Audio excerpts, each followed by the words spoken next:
Hello everyone, a warm welcome on the Gravity Circles Biology channel. Dear students, in today's class we are going to continue with the sexual reproduction in flowering plants chapter in which we are going to cover up with the double fertilization topic.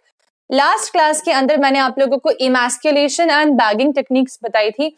Along with that हमने देखा था कि how basically we can say the farmers and the scientists can go for the artificial hybridization techniques just by manipulating the normal sexual reproduction events in the angiosperms.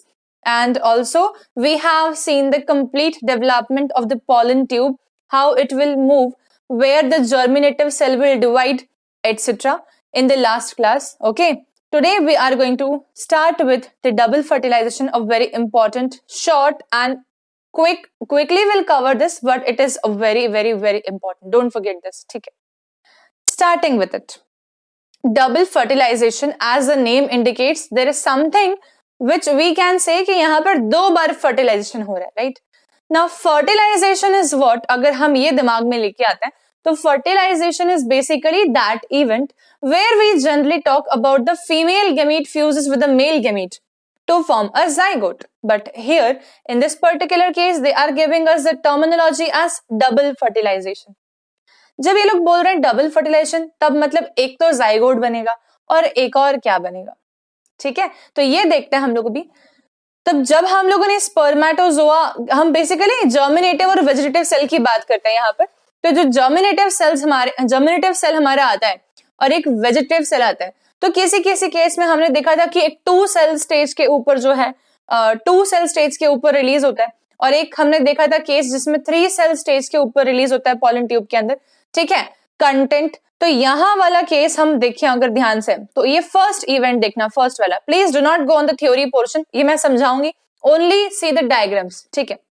यहाँ देखें तो ये हमारे पास में एग अपैरेटस है पूरा का पूरा.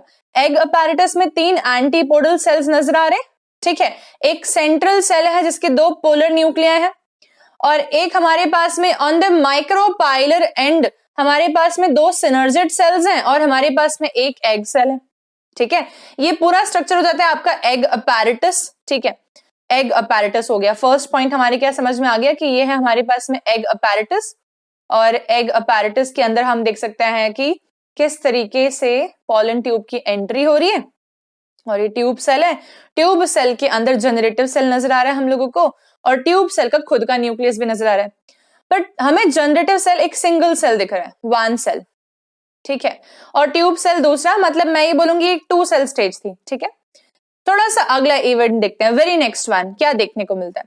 तो जब वेरी नेक्स्ट इवेंट हमारे देखने को मिल रहा है, हम देख सकते हैं जनरेटिव सेल्स जो हैं उसने डिवाइड कर लिया है, ठीक है? जनरेटिव सेल ने माइटोटिकली डिवाइड करा है. कैसे? जनरेटिव सेल जो है इसने कैसे डिवाइड किया है? माइटोटिकली डिवाइड किया है.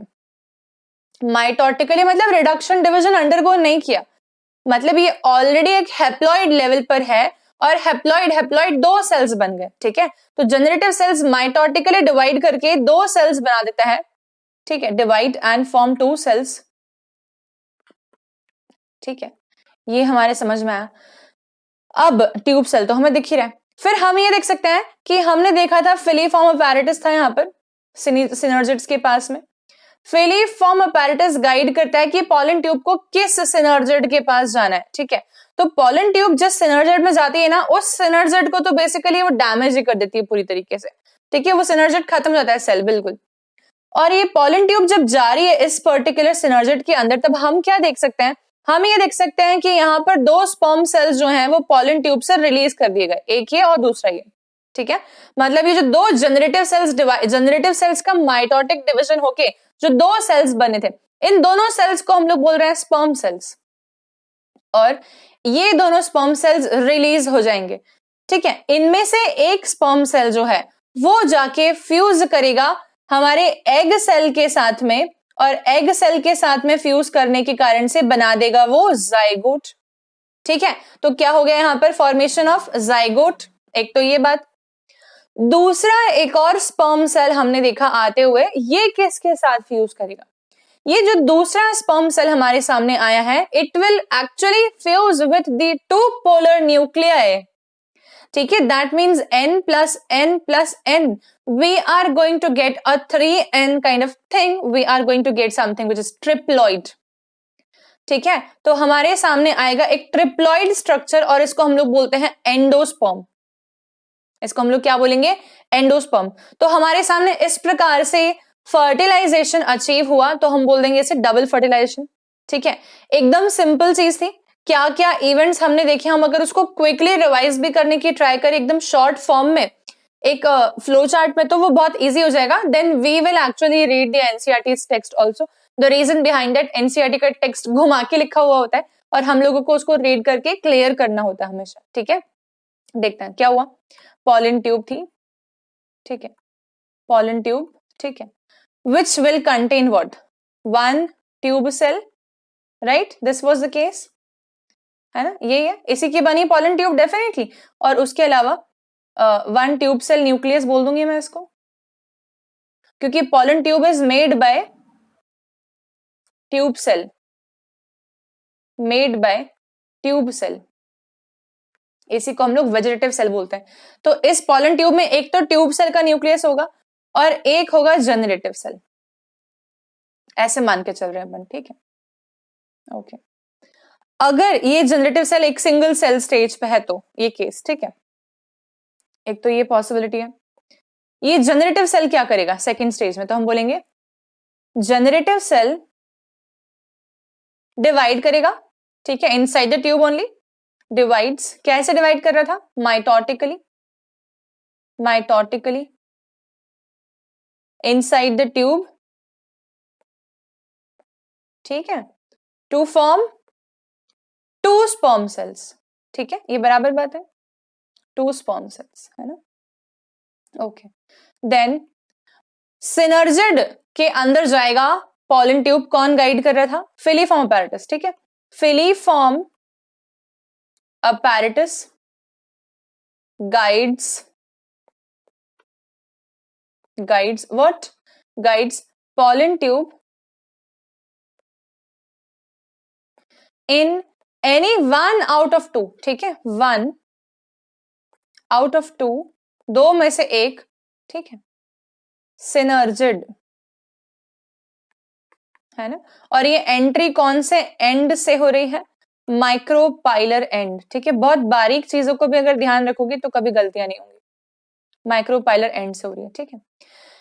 इसके बाद क्या हुआ, फोर्थ पॉइंट ये हो गया, मैं 1, दिस इज 2, दिस इज 3, इसके बाद क्या हुआ, इसके बाद फोर्थ, स्पर्म सेल्स रिलीज्ड, ठीक है, इन एग अपैरेटस, ये हुआ चौथा पॉइंट, ठीक है। फिर पांचवा पॉइंट क्या हुआ, one sperm cell fuse with egg cell, यही है, ठीक है, forms what, forms diploid zygote, है ना, एक तो ये केस हुआ। दूसरा अनदर, या हम बोलेंगे second sperm cell fuse with two polar nuclei, ठीक है, forms triploid endosperm nucleus, ये हुआ। ये हमने स्टेप बाय स्टेप पढ़ लिया। अब हम एनसीईआरटी का टेक्स्ट एक बार फटाफट से रीड कर रहे हैं, बहुत इजी रहेगा, and please do not skip this. NCERT का टेक्स्ट समझ लोगे, 5 मिनट लगेंगे पर ये परमानेंट हो जाएगा दिमाग में, ठीक है। After entering one of the synergids, the pollen tube releases the two male gamete in the cytoplasm of the synergid. ये देखा हमने, one of the male gamete move towards the egg cell and fuses with its nucleus to complete the syngamy, and this results in formation of a diploid cell called as zygote. यही बताया मैंने. The other male gamete move towards the two polar nuclei located in the central cell of the egg apparatus. fuses with them to produce a triploid primary endosperm nucleus. कितने fertilization हुए? 2. ठीक है. As this involves the fusion of 3 haploid nuclei, it is termed as triple fusion. ठीक है, चलो. Since 2 type of fusions are occurring, one is the syngamy, that is formation of zygote, and one is the triple fusion, that is formation of the primary endosperm nucleus. ठीक है, the phenomena which is right now happening is called as double fertilization, and this particular thing is unique to the angiosperms or the flowering plants. The central cell after the triple fusion becomes a primary endosperm cell. ठीक है, और ये primary endosperm cell basically क्या करता है? ये nutrition provide करेगा किसको? डेवलपिंग एम्ब्रियो को. ठीक है, तो प्राइमरी एंडोस्पर्म न्यूक्लियस. ठीक है, main role will be nutritive. ठीक है, न्यूट्रिशन टू एम्ब्रियो है ना, ड्यूरिंग द एम्ब्रियोनल डेवलपमेंट. ठीक है, दिस इज डन. ठीक है, हमने एनसीईआरटी के अंदर जो डायग्राम दिया हुआ है इसके अंदर का ये वाला पोर्शन देखा हमने कि इसमें किस हिसाब से आके एंट्री हो जाती है स्पर्म की. अब स्पर्म की एंट्री के बाद का स्ट्रक्चर दिखाते हैं हमें एनसीईआरटी वाले. वो बोलते हैं कि जो बचा कुचा सिनर्जेट है उसका क्या होगा? वो हो जाएगा डीजनरेट. सिनर्जेट क्या हो जाएगा? डीजनरेट. ये एंटीपोडल सेल्स का क्या होने वाला है जो कि 3 लोकेटेड थे माइक्रोपाइलर एंड के जस्ट ऑपोजिट वाले चैलेजल एंड पे, ये भी हो जाएंगे डीजनरेट. तो बेसिकली बचेगा क्या? बचेगा जाइगोट. और जाइगोट किसके अंदर बचेगा? एंडोस्पर्म न्यूक्लियस के अंदर. ठीक है, एकदम सिंपल बात है. फिर इन्होंने जो अगले वाले फोटोग्राफ दिखाई हमको, मतलब कि जो सेकेंड पोर्शन का फर्स्ट है जाइगोट, वो सिर्फ इतना पोर्शन उठा के इसको आगे बढ़ाएंगे है ना. मतलब इस पूरे पोर्शन की बात नहीं कर रहे, वो सिर्फ जाइगोट की बात करेंगे हम लोग कि आगे फर्दर जाइगोट का डेवलपमेंट कैसे होगा, कैसे एपिकोटाइल बनेगा, कैसे हाइपोकोटाइल बनेगा, और सारी जो भी एम्ब्रियोनल डेवलपमेंटल स्टेजेस आने वाली हैं.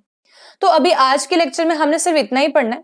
ठीक है, फिर पोस्ट फर्टिलाइजेशन इवेंट्स में स्टार्ट करूंगी अगले क्लास में, जिसमें हम लोग क्या क्या पढ़ते हैं सिर्फ इतना जान लो. डिटेलिंग अगले क्लास में देख लेंगे. पोस्ट फर्टिलाइजेशन इवेंट में हम पढ़ते हैं फर्टिलाइजेशन के बाद क्या होगा. बिल्कुल ह्यूमन रिप्रोडक्शन की तरह बात करो तो पहले हमने कहा गेमीट ट्रांसफर हुआ, पहले गेमीट फॉर्मेशन हुआ, गेमीटोजेनेसिस हुआ, फिर गेमीट ट्रांसफर हुआ. ट्रांसफर के बाद हमने बोला कि जाइगोट फॉर्मेशन फर्टिलाइजेशन हुआ है ना. उसके बाद हम बोलेंगे कि अब जाइगोट बन चुका है तो इसका एम्ब्रियोजेनेसिस होगा. ठीक है, यहाँ पर भी वही बात आएगी कि एम्ब्रियोजेनेसिस कैसे होगा. तो हम बोलेंगे एम्ब्रियो डेवलपमेंट कैसे होगा, एंडोस्पर्म का क्या होने वाला है. ठीक है, ये कैसे फर्दर न्यूट्रिशन देगा, क्या एंडोस्पर्म के भी डिफरेंट डिफरेंट टाइप होने वाले हैं. फिर ओव्यूल्स कैसे मैच्योर होंगे सीड्स में. ठीक है, ओवरी कैसे मैच्योर होगी फ्रूट में. ये सारी की सारी चीजें कैसे होंगी, इनको इकट्ठा मिला के हम लोग पोस्ट फर्टिलाइजेशन इवेंट बोलते हैं. और इसको मैं आप लोगों को नेक्स्ट क्लास में समझाऊंगी. ठीक है, जहां पर हम लोग इंडिविजुअल डिटेल बाय डिटेल देखेंगे एंडोस्पर्म का क्या होना है फर्दर एटसेट्रा. ठीक है, so this is all about today's class, and in the next lecture please do not miss it because it is going to be probably second last lecture of this particular chapter, and then we are going to start with the next chapter. You are welcome to tell me that which chapter we can start with in the next lecture.